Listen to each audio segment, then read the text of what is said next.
Okay.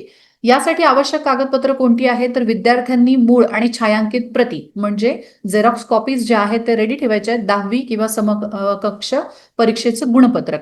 ठीक आहे. त्यानंतर शाळा सोडल्याचा दाखला. आता 10वी किंवा समकक्ष परीक्षेचं गुणपत्रक म्हणते तेव्हा मार्कशीट आणि बोर्ड सर्टिफिकेट या दोन्हीही गोष्टी तुम्हाला ठेवायच्यात. म्हणजे आता लगेच तर मार्कशीट किंवा बोर्ड सर्टिफिकेट विद्यार्थ्यांना मिळत नाहीये, पण ही पुढची गोष्ट आहे.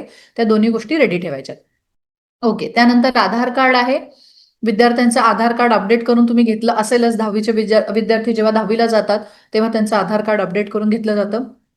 पासपोर्ट आकाराचे फोटो ठेवायचे. फोटो विजिबल असतील असे रेडी ठेवायचे आहेत. त्याचबरोबर फोटोचा जो बॅकग्राऊंड आहे त्याची काळजी पालकांनी घेणं गरजेचं आहे.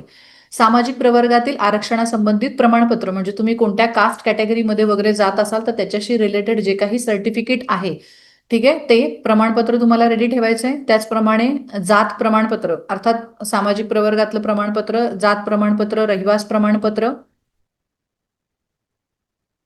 रहिवास प्रमाणपत्र अर्थात डोमेसाईल प्रमाणपत्र, नॉन क्रिमिलियर प्रमाणपत्र रेडी ठेवायचे जर अवेलेबल असेल तर, म्हणजे तुम्ही त्या कॅटेगरीमध्ये येत असाल तर. उत्पन्नाचा दाखला, ठीक आहे. त्याचप्रमाणे इलिजिबिलिटी प्रमाणपत्र जसं की सीबीएसई, आयसीएसई, आयबी चे विद्यार्थी आहेत त्यांना जर आवश्यक असेल तर त्यांनी इलिजिबिलिटी प्रमाणपत्र रेडी ठेवायचंय. अपंग असल्यास तसं प्रमाणपत्र विद्यार्थ्यांनी तयार ठेवायचं आहे. इतर प्रमाणपत्र जसं की त्यांचे काही क्रीडा प्रमाणपत्र असतील, हे क्रीडा प्रमाणपत्र जे आहे ते आंतरराष्ट्रीय किंवा राष्ट्रीय स्तरावरचे चालणार आहेत.